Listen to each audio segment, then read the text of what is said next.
Telegram is under siege on every front at once. In a single month, its founder has been charged with terrorism by one government, questioned a fourth time by another, and watched the app get blocked in its largest market. 1 billion users, one man at the center. This is AI Wire Daily.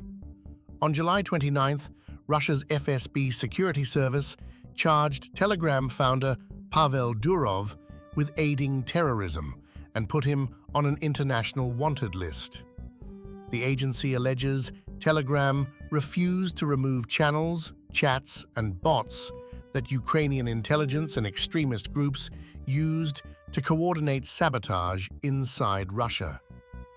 It went further, claiming a Telegram dating chatbot with over 13 million monthly users was used to recruit Russians as young as 12, with 46 people detained in the past year. Durov, 41, and living in Dubai beyond Russia's reach, could face up to life in prison. His response was a single photo posted to Telegram's official account. Durov raising his middle finger. This is only his second legal front. In France, Durov has been under criminal investigation for nearly 2 years. Arrested at a Paris airport in August 2024 and released on €5 million bail, he stands accused of complicity in crimes committed on the platform, from drug trafficking to child abuse imagery. In early July, investigators pulled him back into a Paris courtroom for a fourth round of questioning, lasting more than 6 hours. The most serious charge carries up to 10 years in prison. His lawyers insist that almost 2 years in, there is still no evidence establishing the charges and no verdict has been reached. Governments aren't just charging Durov, they're blocking the app outright.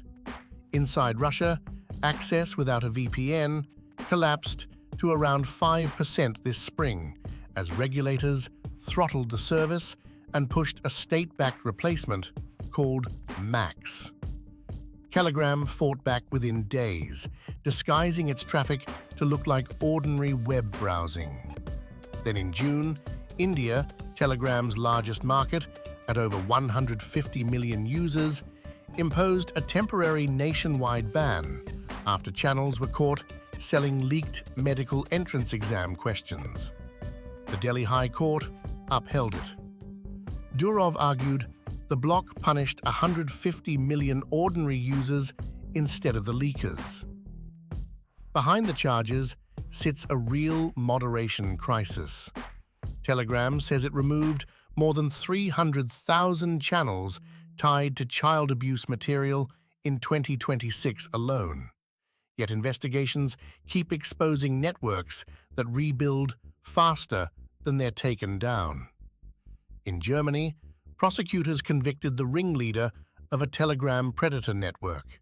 Some group chats with up to 50,000 members, sentencing him to 14 years.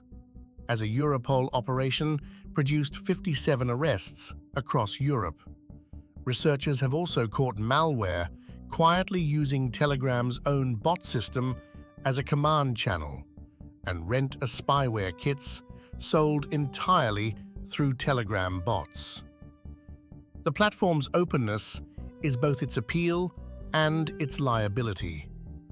All of this collides with Telegram's biggest ambitions. On July 21st, Durov announced a crypto wallet built into every version of the app, calling it the largest rollout of self-custody crypto in history, putting the Gram token, formerly Toncoin, in front of 1 billion users. But the fragility showed days earlier when Telegram's links went dark for roughly 19 hours after a US sanctions listing tripped a registry suspension, briefly cutting the on-ramp to a $4 billion crypto economy. And hanging over all of it, analysts say Durov's mounting legal exposure is the main obstacle to Telegram's planned $30 billion public offering. One platform, 1 billion users, and pressure from every direction. criminal charges, national bans, a moderation crisis, and a crypto empire riding on the outcome. That's the state of Telegram. This has been AI Wire Daily. Subscribe for the stories shaping tech.